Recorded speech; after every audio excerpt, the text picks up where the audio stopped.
Welcome to the Analytics Power Hour. Analytics topics covered conversationally and sometimes with explicit language. Here are your hosts, Mo, Michael, and Tim.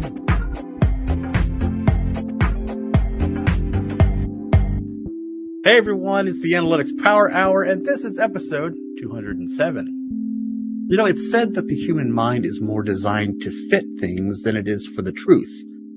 And in analytics, we often find ourselves challenged by the obvious in some ways. What should be obviously apparent is somehow morphed into a completely separate thing that someone at the table just believes to be true. Until we grasp how the mind works, this weird little truth is no end of concerning. So what can be done? There's just so much data, not just in business, but in the world generally. And all of us have to be careful. We don't just scoop up the facts and information that kind of agree with our priors. Hey, Tim, you're a data and analytics guy. You ever have to change your priors based on new information? Nope. Hey, perfect. So proving it out. And Mo, you live in Australia, so I assume it's the opposite in Australia because, you know, the other side of the world. Everything's upside down. So, okay. So it's the opposite. The mind works the opposite way there. So that's pretty awesome. So very data driven in Australia, which is awesome. Michael, but we needed a guest. So someone who could kind of help us delve into this topic a little bit more. Philip Bump is a national columnist for the Washington Post. Prior to that, he also led politics coverage for the Atlantic Wire. His writing focuses on the data behind polls and current political rhetoric. He has a very popular weekly newsletter called How to Read This Chart. And his new book, The Aftermath, is available for pre-order now and will be coming out January 17th. Welcome to the show, Philip. Thank you very much. Happy to be here. Now, being a fellow Northeast Ohio person, did you fall into the Browns camp or are you a Steelers fan? Because you're sort of in that gray area that might go either way. Yeah, so I'm originally from upstate New York, so I could have been a Bills fan. I went to high school. Well, that would be acceptable. I went to high school in Warren, which is just outside Youngstown, which is basically about halfway between Cleveland and Pittsburgh, for those not familiar. But I actually also went to Ohio State. And so my football loyalties are, as an Ohio State Buckeye, I actually have very strong feelings about the NFL and I'm generally anti, which I'm not going to get into now because that's going to be one of the least popular things I can say. But so my football loyalties are with the great state of Ohio. But you're in DC right now, which has like the most like highly regarded NFL franchise. Oh no, you're trying to not. I'm in New York. Oh, you're in New York. So I could also claim the Jets or the Giants. Hey, I could also claim the Pats. Okay. I mean, I can go anywhere. Okay. Go Giants this year. And you're only an hour away from Philadelphia. So there you go. I would not claim the Eagles. Okay. This year, I mean, there's a lot of bandwagon available. All right. We're not here to talk about football, American football. We're here to talk a little bit about how people consume data visualization, and things like that. So honestly, one of the first questions I'd love to just jump into is, how did your career intersect with this topic and how did it sort of become the jumping off point and what you do today? No, it's fair. It is a long, convoluted, and unusual path. I have always been good at math, which is probably the starting point for a lot of people who have similar conversations. But I ended up really one of the formative things I did is when I was at Ohio State, I had a job in what was at the time called a computer lab, which no longer exists, which is where kids who didn't have computers would go and they'd use a computer. And I worked there from midnight to 8 a.m. This is right when HTML was emerging, when the web was emerging. So I taught myself HTML. I learned how to do basic, markup language coding and then eventually actual coding. And so I created a blog, and I had a blog, about 20 years ago that I had made myself. And I found what I was doing is I was commenting a lot on what was happening in the news, but I was also doing a lot of sort of data visualization along with that. I ended up working at Adobe as a designer for a while, the makers of Photoshop, Illustrator, so on and so forth. So I have a design background, but all of my career stuff tends to orient around numbers. So I had this blog. I started doing writing on the side and ended up doing it professionally. And so, I had this sort of mixed background where I was of my own volition doing analysis of the news sort of just for fun because I thought it was great. And then I ended up getting a job doing that for the Washington Post, which seems to have worked out. So can I ask, when it comes to, large media like the Washington Post, I historically was under the impression that they had the data visualization team or group that would be kind of the contributors. But in your case, it seems like, one, you do a lot of writing that is just analysis that doesn't necessarily have data visualization. You sometimes do writing that has visualization, and then you have like your whole weekly newsletter that is all about visualization. Is that the norm, or do you fall in kind of a weird middle tier where you do both long form writing or medium form writing, I guess, and the actual visualization analysis work? It's a good question, and it is indeed unusual. We do have a great visualizations graphics team at the Washington Post who do, when you see big, splashy, beautiful, well-designed, impeccably designed graphics at the Post, that's invariably who did it. But I feel like there is a need for numeric analysis within the context of news articles more often than it appears, right? And, I just feel like when you're writing about a poll, to not actually show that visually is doing the reader a disservice. The Washington Post is a newspaper. And so as such, it was later in adopting a sensibility about how multimedia can be included in news articles than other outlets might have been, particularly digital first outlets. But I come from that background. And so for me, it was very natural to incorporate this stuff into the work that I was doing.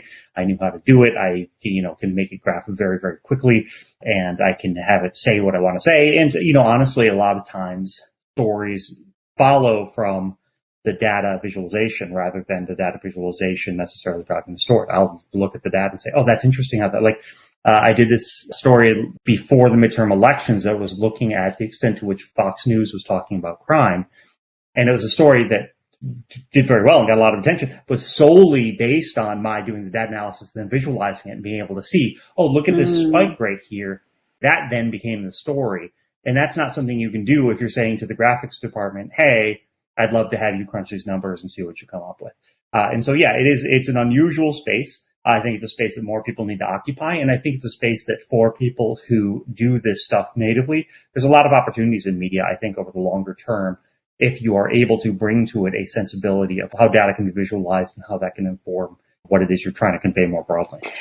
So tell me though, I feel in my world that I work in, I'm often trying to convince people, even data people, about the importance of how you visualize certain graphics. And I don't know, I'd like to think that there's a gray zone, but I feel like there isn't, that there's people who get it and people who don't get it. And I don't know if that's the right summary of an understanding of data viz, but I in my experience, that's what it feels like. In your industry in media, what have you found? Have you had to convince people that this is important, or is because it comes you have such a good background in it and its importance, it's just blended into your work and you haven't had to fight for it? Or do you feel like you do still have to kind of make a case? No, I don't think so. I mean, what I do is unusual at the Post. And I mean, there is, when I go to write an article, we have an upload tool that was, the Washington Post created basically its own backend a couple of years ago. And so part of that, there's a backend tool where you can upload images. And one of the image categories is for columnist created graphics. And then it says in parentheses, for example, bump. So, right. So it is unusual enough that in our backend, it is identified as being something that I do. But I was doing this before I came to the Post, right? I went from the Atlantic Wire to the Post in part because this is what I did. This is what I brought. And so, the Post hired me knowing that this was part of my skill set. And so I don't think they were surprised. There definitely were some conversations at the beginning of my career at the Washington Post in which I was gently and then less gently encouraged to make sure I was following the brand guidelines and color templates and so on and so forth. But, the graphics team, as I said, is great. And, honestly, I think that if I were to come to them with every request I have or want to include a graph in an article, they'd very quickly want to see me, drawn and quartered. So I think they're happy to have me do it myself.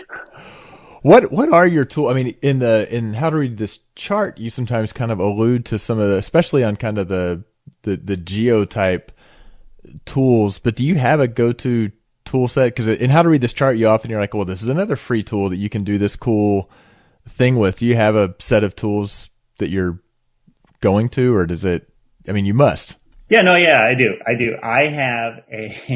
I do like to share some tools that I use. happy to talk about those. But the core set of tools I use are two extremely expensive ones that are really not ones that most data analysts would use, which are Microsoft Excel and Adobe Illustrator. Which, so it is like, I do a lot of data now. I mean, like, look, I'm old school. Like, I still do data analysis using, I code Perl in order to do big assessments of text data. But I use Excel. I'm just really good at Excel. And so it's faster for me to use Excel to like parse it, to parse data.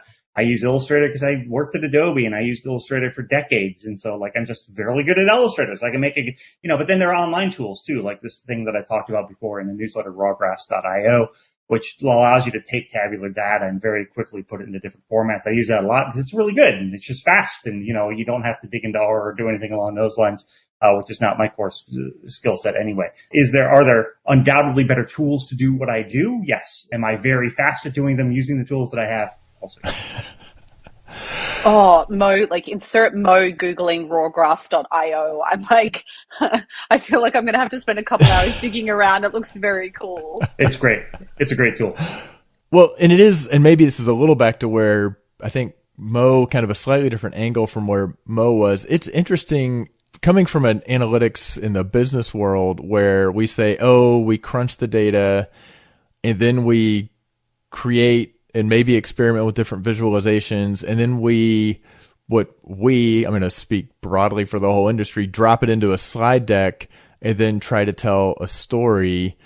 Whereas I'm kind of intrigued by the more journalistic approach, I think, if I'm stating this fairly, so I'd love to get your thoughts, that you're maybe looking at the visualization, but then you're literally writing a narrative, like actually figuring out what's the lead, what's the sequence, putting that rigor around it. And then I think the visualizations, depending on what that narrative is, drives what visualizations show up where, which seems super powerful. I mean, it goes back to you kind of having a knack and a talent for it, but it feels like it's a different mindset that would serve a lot of analysts well to try to get into that space. Yeah, I would say there are three types of stories that I do. And that sounds like I'm about to reveal something very fascinating, but it's not actually what's going to follow. The three types of stories I do are ones that don't use data visualizations, ones that use them to supplement the story, and ones which center around data visualization, right?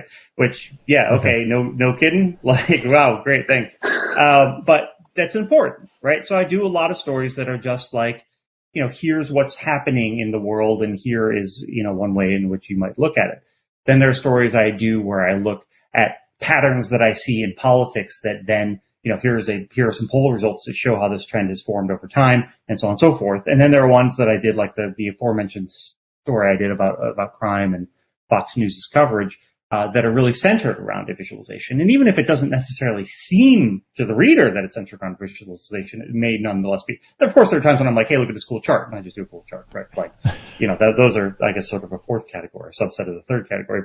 But yeah, I mean, it is always, and this is a little, particularly within the media industry, this is a bit of a hackneyed way of expressing it, but it's true that I always have a question that I'm setting out to answer. And then sometimes the answer to that question is made more comprehensible through the use of adaptive visualization. Sometimes it isn't. Is there any, generally speaking, does it tend, of those three groups, is there any sort of pattern when it comes to what gets, I mean, visualizations feel like they share more easily than a headline. Not that people can't get incensed on Twitter about, just the headline of your piece and not a visualization, but from a engagement or comprehension, and I'll say engagement, not just like and retweeting, but actually seeming to engage with the content. Do you sense a variation across those three types? I tend to be, or I try to be assiduous about not actually looking at metrics. Helpful because, again, controversial. I think seriously, I think it is. I think it is more useful for me to stay true to what it is I think I'm interested in, because that served me well, than it is to try and chase what I think people are interested in. So it's hard for me to say. I have a vague sense of how things do because, we have here's what's most popular list, and I can see what shows up on there or not. But I will say, I'm more tuned to it on Twitter where you can't escape the metrics. And so I will say that when I have something that is bolstered by an interesting chart, it does tend to do better on Twitter. But of course, Twitter also rewards visual stimulus in a way that other outlets, even the post itself doesn't necessarily. So that's a very long way of saying I can't answer that specifically, but it certainly is the case that there are times in which having a chart, even if it is a tertiary aspect of the story itself, does help it get more traction online. So I have to share a small anecdote because it was possibly one of the most frustrating email chains I've ever been on. We have a good friend of the show, Emily Oster, who is brilliant and has a newsletter as well. She's fantastic. And she's one of those people that lays out the data very clearly and walks you through kind of her assessment of what it's saying. And I had a friend who then replied to me basically being like, oh my gosh, can you believe this? And it was the complete opposite of what the article said. It was the polar opposite. And I actually read it being like, how can someone have completely misinterpreted this from someone who's a very clear, articulate writer? Do you find yourself in that situation, and do you get frustrated by it? Or because there must be times that you put out content that gets misinterpreted or potentially even misused intentionally. How do you handle that once your work goes into the wild? I mean, if it's Twitter, you just rationally explain that they're incorrect, and everybody says thank you very much for clarifying. And that was right. That's the plus side of social media. Definitely. Yeah, I mean, look, I write about a lot of things that are very confusing. So the things that I find frustrating actually aren't data visualization things. They are instead things like debunks of obvious nonsense, where you nonetheless have people who crop up and, insist that the thing you've just debunked is in fact accurate, which it obviously isn't. But I have an anecdote for this, which is that in 2009, I spent 6 months on jury duty in a high profile case in New York City. And at the end of that time, after weeks and weeks and weeks of sitting in the jury and, going back in the jury room with fellow jurors, I had a very strong sense of what had happened and what hadn't, and expected everyone in the room to be on the same page as me, which is not how juries work. But beyond just that, even after 11 of us had reached consensus, there was still one person who didn't agree. And it became very apparent very quickly that this person was responding emotionally, not rationally. And so we had to come up with sort of an emotional way of convincing her of what was rationally obvious. And it was really informative because it was, I was this nerdy kid and, I guess I wasn't really a kid back then, but I was this nerdy guy and I had this expectation that people would respond in the same way. And then I was disabused of that and had to figure something else out. And so it is not surprising to me when that happens. It happens with a great deal of regularity, not really necessarily always about data visualizations, although there have certainly been times in which it's far more common for people to complain about a visualization than to misinterpret one. But yeah, I mean, this is the nature of presenting an argument to the world, is that people will miss the argument, and then you either can choose to engage with them or not. I guess that may be another kind of a difference between the world of media. Is you're saying you're pursuing what you personally have curiosity or maybe a hypothesis, or you're kind of, it sounds like, in a position where you're kind of in the service of your own curiosity, with, as long as you head in and with true fine intentions, more often than not that will produce a product that is of value to the readership. Whereas I think in an analyst, a lot of time they're in service of the curiosity or agenda of their, business, the stakeholders who are asking the questions. And I think maybe that sometimes as an analyst, we start feeling frustration because really we're in the service of somebody else's curiosity and hypotheses, and we're then overlaying our own. I mean, the grass is maybe always greener on the other side. And I'm like, Your job sounds awesome. I would say the difference, though, is that the business are often making a decision based on what we've presented, which, like, you want the business to make the best decision, and you've spent all this time, you know, working on something to make a recommendation. Whereas, like, in this case, like, in your case, sorry, Philip, it might be more about, like, something that someone's interested in or something like that versus they're actually making a decision about something. Yeah. I mean, look, I can't speak to your world. I will say that you guys probably get fewer death threats than I do. So there's, sort of the flip side of it. Definitely. So, look, I mean, look, what I'm engaged in is absolutely an exploration of what I think is important and how, what I think people need to understand about the world. But it deals with a very contentious set of issues and, opens you up to feedback that's not positive. So, I say that mostly as a response to, yeah, look, it's not sunny necessarily as a general rule, but you're right that it does afford me the ability to at least, the mandate of journalism is ideally speaking truth to power, that those in positions of power, be they in politics or in media or in, the economy, that you say to them, actually, this is wrong. What you're doing is wrong when it needs to be said. That's important and rewarding. And I do get to follow my gut on that. But, there is obviously a downside. I know that doesn't answer your question, but, I can't speak to your world. I can only speak to mine. So I'm speaking to it. And, and I don't say that to because I want people to feel piteous of me. Like I've been doing this a long time. I'm used to it. I'm just saying that I just want to be very clear that when the way you framed it, which is, I would love if my job were like that, but it's just, especially in this moment, it's all just often not. Yeah. And that's I do. That was a total drag, wasn't it? No, I'm a little bit of the listeners, certainly Michael and Mo know, I'm a little bit of a political junkie. So I see the journalism. I see that as being democracy dies in darkness as like a pretty noble pursuit. So have you met Bob Woodward? No. I have. You have? Oh man. Okay. He shows up a lot more in my emails when people are like, what happened to the post that used to be Bob Woodward and Carl Bernstein and blah, blah, blah. I get that. Yeah. About a month. Bob Woodward never made a chart. Exactly. So, he wouldn't use a pie graph, for God's sake. Yeah, I guess, but in some sense, your stakeholders are the American public, right? They're just not coming to you with, I don't know.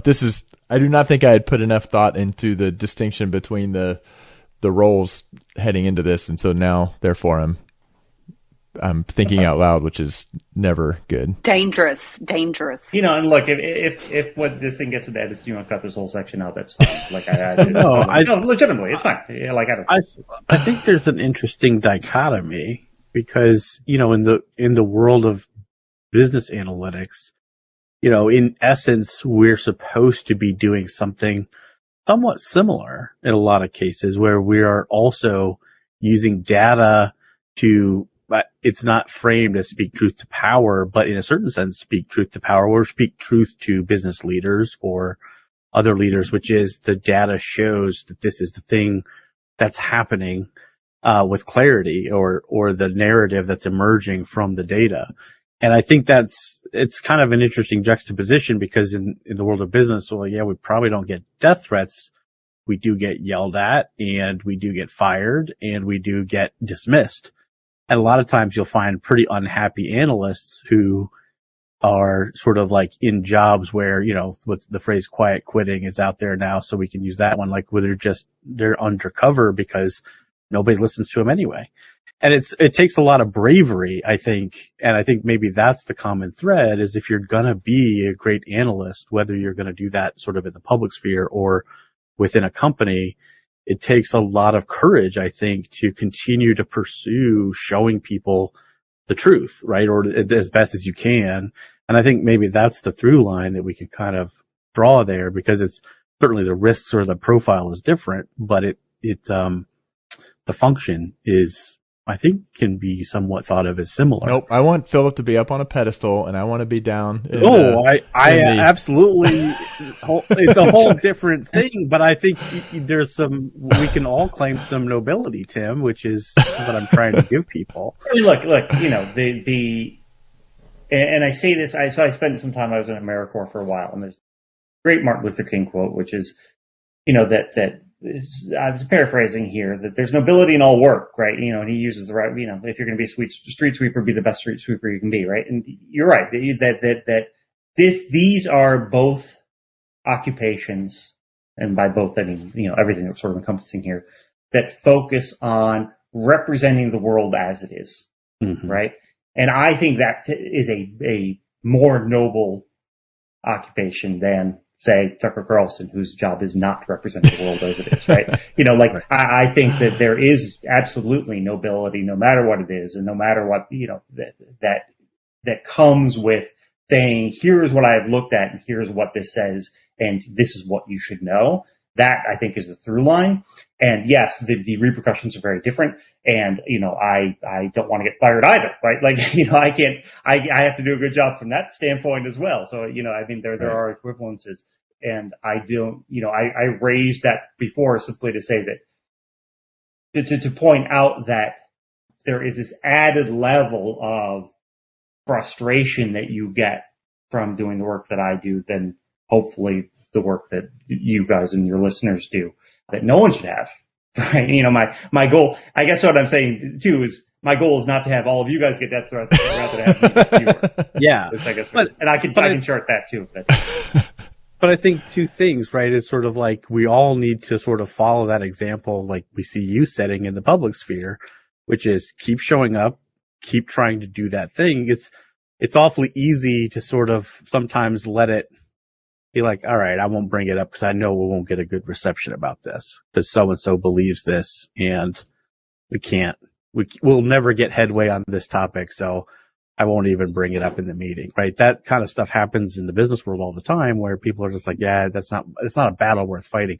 And I don't know that we all need to sort of be, quixotic in our approach to this, but you have to kind of pick your spots, but also this idea of like, yeah, there is something to this beyond just sort of like I crunch numbers at the service of whatever corporation or organization I work for, as opposed to like I'm trying to bring and shine like a light of objectivity of the data actually has some clarity and some things to say about what's actually happening that may or may not agree with what you think of as the answer. It's not by accident the way I introed the show, which is all of humanity kind of like we want to fit things into what we already think. And that's the way our brains work, which is kind of fascinating, in its own sense, but it's sort of why we have to train people how to become good at this.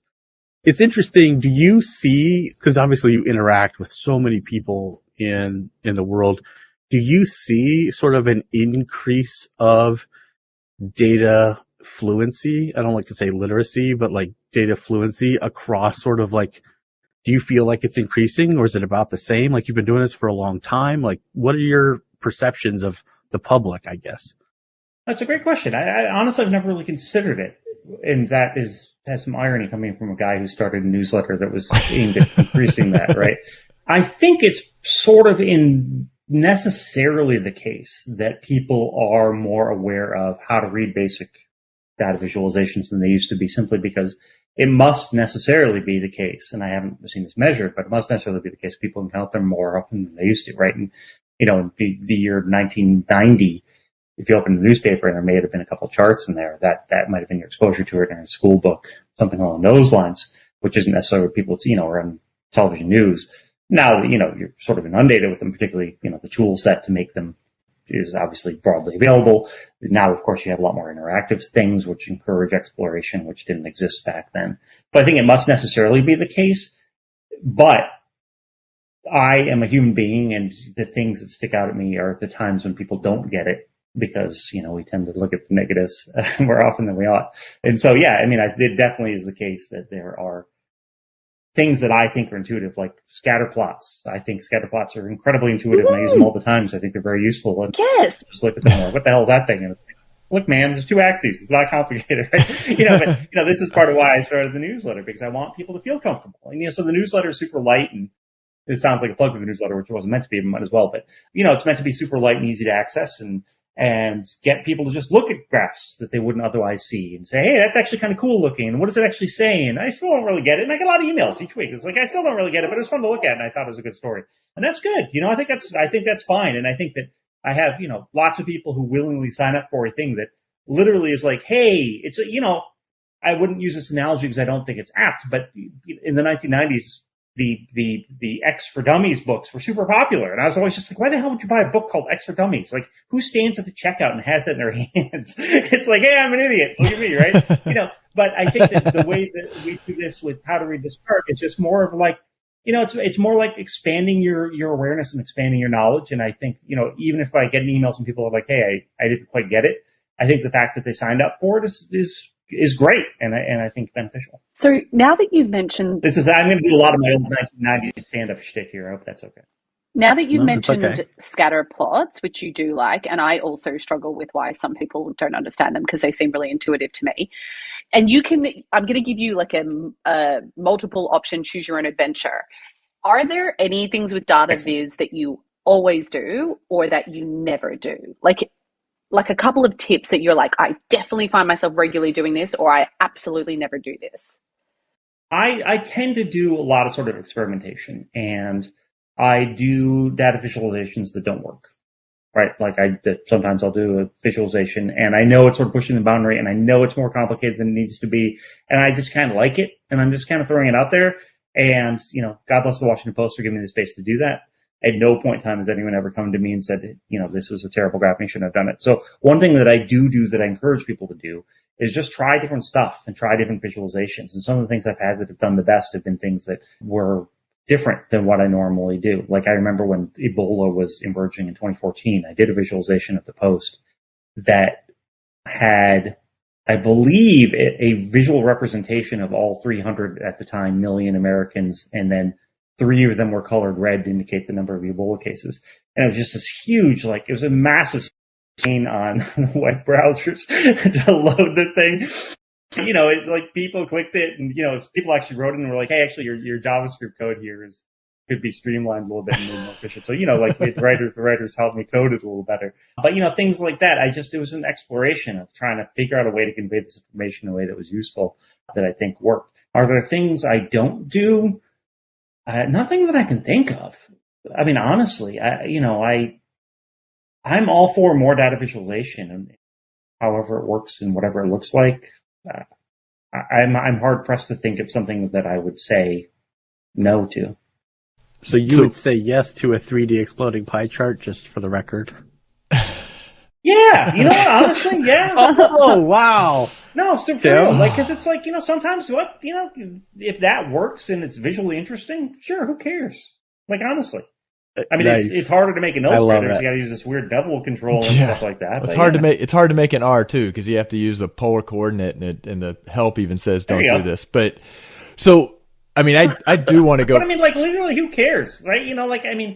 Here's the other thing. I've never taken a class in design in my life, and so so I have this sort of, I don't have any sort of. I'm not fancy or fussy about it. And I'm not just implying that you are. I mean, to say that I'm not calling you pretentious on the podcast. Well, we do have a term for Tim. He's the quintessential analyst. So, yeah, we are pretentious on this podcast. Thank you very much. No, I mean, the fact that, your first initial reaction of trying different things, I do feel like that is, it drives me nuts. So maybe I do sound a little pretentious when people are like, did I represent the data accurately? Yes. Good. I'm done. Move on. And I think that's one of the reasons that I like even the basic one of the premises of how to read this chart is let's look at something and try it a couple of different ways to see if it actually becomes more useful. And I think that takes a lot of discipline to get in the practice of saying, just because I represented it accurately and it makes sense to me, I've got the curse of knowledge. I've been buried in the data. I know exactly what it's representing. So I love that part. But on the scatter plot front, which I also big fan of scatter plots, but also have seen, like if you take the old ice cream and drownings over time and you plot that as a scatter plot, you're going to see this really strong inverse correlation. So kind of shifting to the question of the old correlation versus causation, which I feel like on the business side, people are starting to get a better understanding of some of the pitfalls of seeing a correlation and not like understanding things like confounding factors and factoring those in. Like how much do you need to get into your analysis being causally valid with the numbers versus causally valid based on your analysis of what's, going on? So I just use a simple rule of thumb, which is that correlation always equals causation. Then I don't worry about it. That's good. Okay. That's a joke. Yeah, I mean, I try and be very, very conscious. Like the Washington Post is an organization that, unlike a lot of organizations, is necessarily predicated on conveying as accurate a set of information as you can, right? And so that means when there is a person who commits a murder and is standing there holding the gun and shouting, "I did the murder," until he is convicted, we say that he is the alleged murderer, because we don't know until, we have a certain set of facts that have been established and a certain process has been gone through. That's because this is what we do. We're a media organization. And so I have occasions in which I think causality is blindingly obvious, and I still am very careful about saying, of course, this may not be linked, because that's what we do. This is an alleged causation, I guess you could say. And so I think I probably am more conscientious about that than I would normally be out in the regular world simply by virtue of working for the Post. And so as such, I am not often burdened by the question of, can I draw this line, because I am assiduous about making sure I don't, unless it's absolutely brilliantly, blindingly, clearly the case. That's causal. As I think about it, is the flip side, actually, there are times where there are other outlets or people who are making causal statements and you wind up tackling it as maybe let's dig in where this might not be. I mean, you've done a decent amount of late on kind of the crime front, and there is on the one hand, there is just like crime data sucks in the US for a myriad reasons. But I guess, do you sometimes find yourself doing that when you're taking somebody who is declaring causality and you're actually saying, one, there actually may not even be correlation here, so let me pick that apart, but also even if there is, there's not necessarily a causal link? I mean, I have spent probably 45% of my life since November 2020 making sure that people understand that presumed causality involving data and numbers as relates to votes being cast is not correlation with existence of voter fraud, right? Like the past 2 years have been a bull market on people who want to make sure that the world understands that correlation isn't always correlation, much less causation when it comes to these claims that have been made. So yeah, absolutely. It's just like, I could have made a career out of being a guy who can do numbers analysis in the post 2020 world, just because it's a nonstop flood of nonsense that needs to be addressed. So have there been any examples, and this I'm also I kind of alluded to earlier, I'm kind of fascinated with sort of journalism and journalistic standards and some of the things that will blow up where a journalist made a mistake or a journalist misrepresented something. Like have you had cases where you had a data go out that you did inadvertently misrepresent, whether it was visually or not? And are you willing, if so, are you willing to share how that came about and what happened? Oh yeah, it's a nightmare, right? I mean, every time you put something out, it took me a long time to build the confidence that each time I publish a story, I wasn't like, oh God, what if I effed up a number, right? It just takes a while. You learn to trust yourself.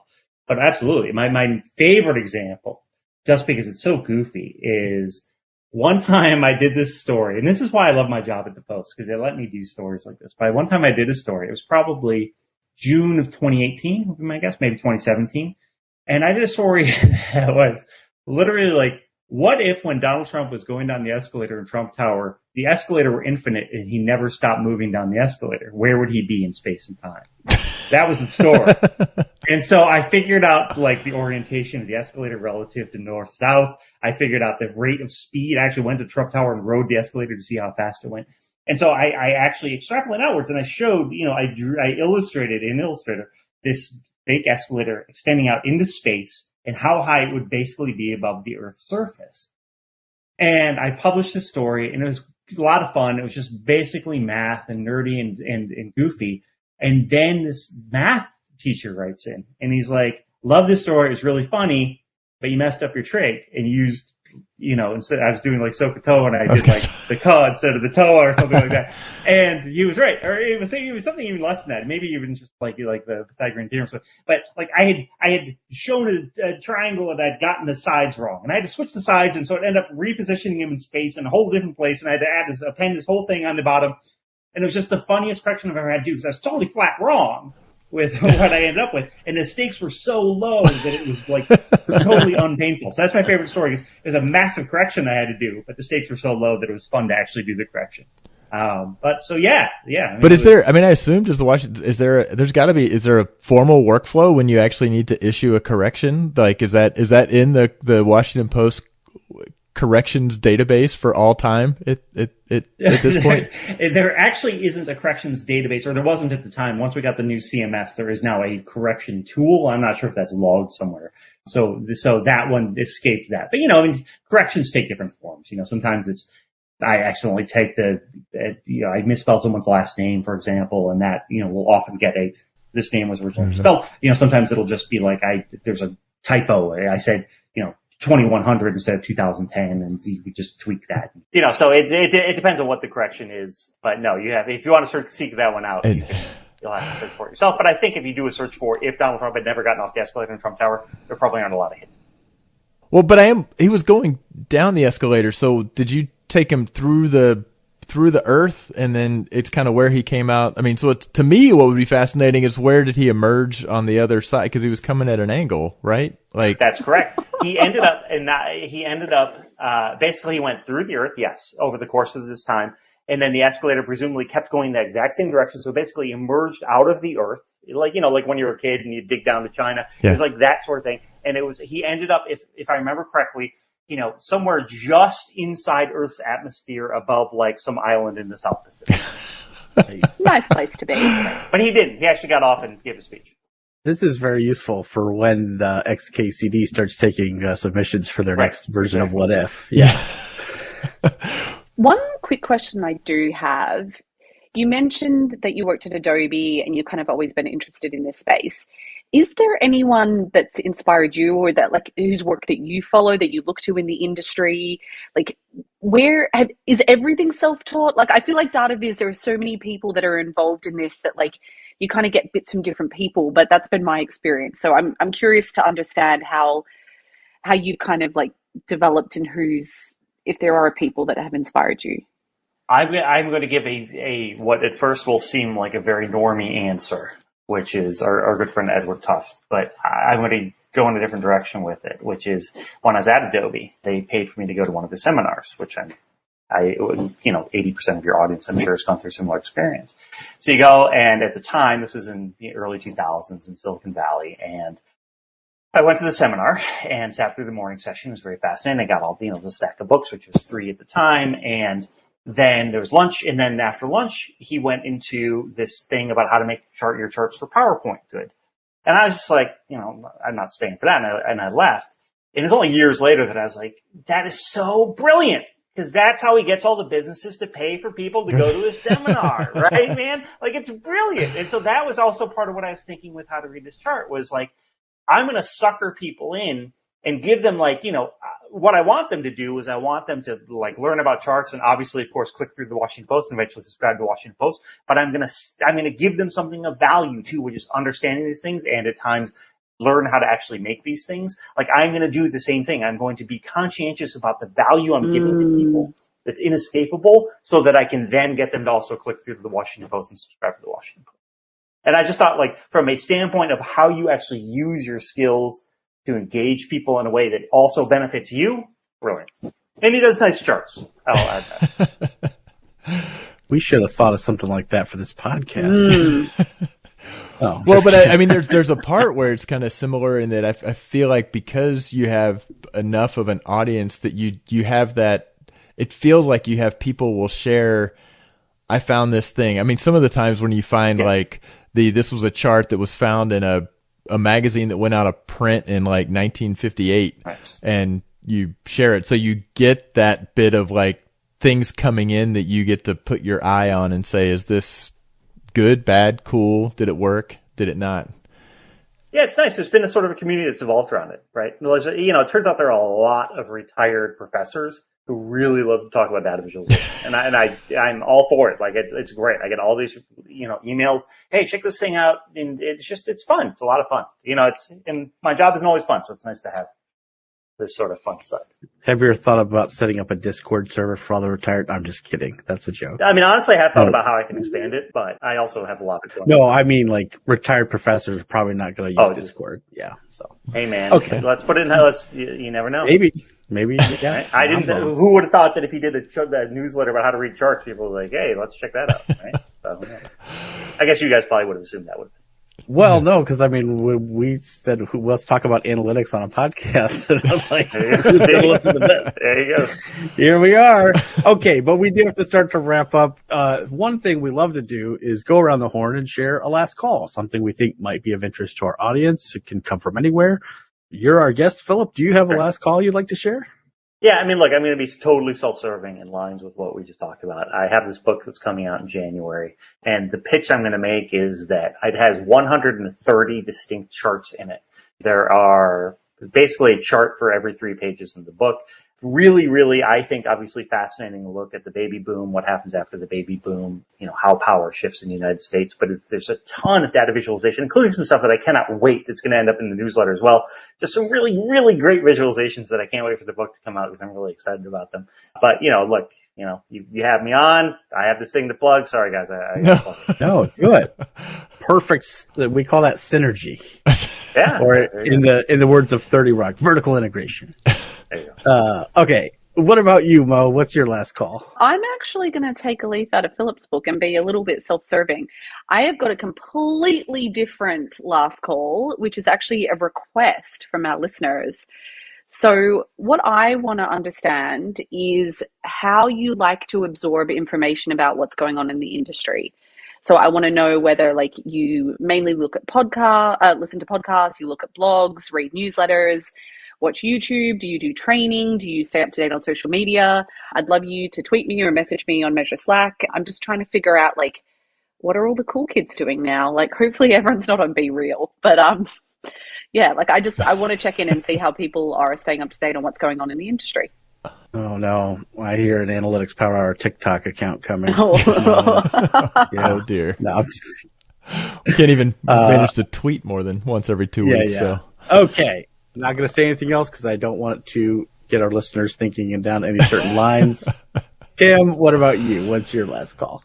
So I'm going to do a quick follow-up from my last episode, last call, that was the Google Analytics Alternatives Guide that Jason Packer wrote. We now have, if you haven't already gone out and gotten it, we actually have you can get it through Gumroad as an ebook, PDF, or you can get it through Amazon. This doesn't help with the Amazon. If you get it through Gumroad, we actually have an Analytics Power Hour discount code for a 15% discount. But here's the best part. The discount code is Rock Flag and Discount. So I just wanted to plug that book again. It's like the couple of people I know who've gotten it and have looked at it have said, yeah, it was great. But my main last call, past guest, Ben Stansel, which I could tie to Philip, like, if you go read some of Philip's writing, because it is hilarious. How to read this chart I'm becoming part of the little different hooks. Like, I've read them enough to know the parts that are kind of recurring verbal hilarity. Ben Stansel's footnotes are the same thing. But he wrote a post on his Substack called Data's Invisible Hand, which is kind of a thought experiment of what if the stakeholders had a fixed set of tokens and they basically had to bid and compete for the data team's time. And I actually want to try this. He goes deep into all the, like, what about this? How would this work? How would this actually work? And how would you compensate the data team? So it is completely a thought experiment.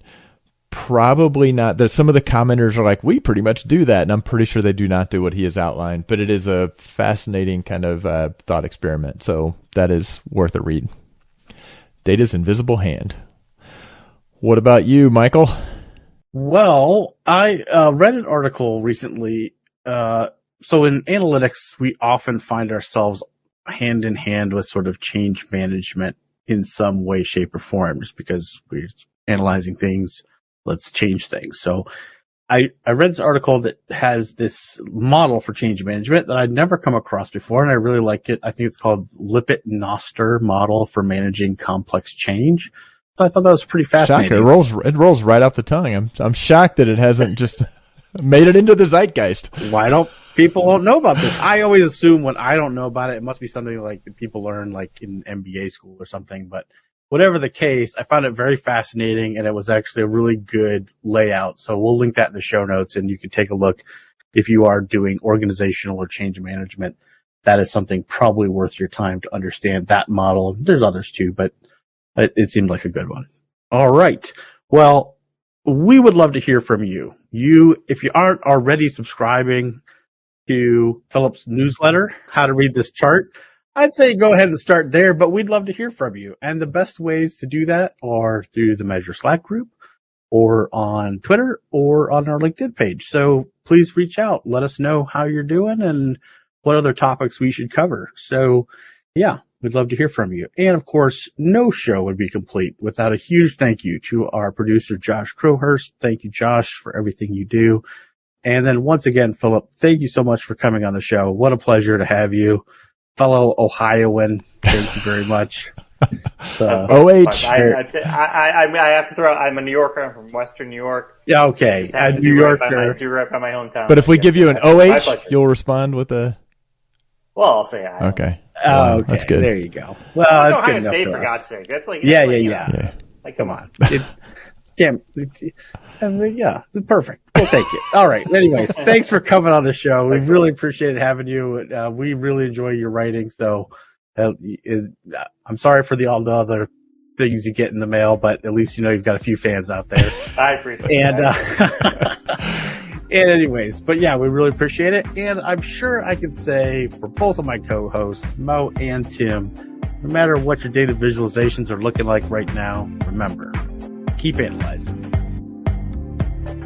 Thanks for listening. Let's keep the conversation going with your comments, suggestions, and questions on Twitter at AnalyticsHour, on the web at analyticshour.io, our LinkedIn group, and the Measure Chat Slack group. Music for the podcast by Josh Crowhurst. So smart guys wanted to fit in, so they made up a term called analytics. Analytics don't work. Analytics. Oh my God.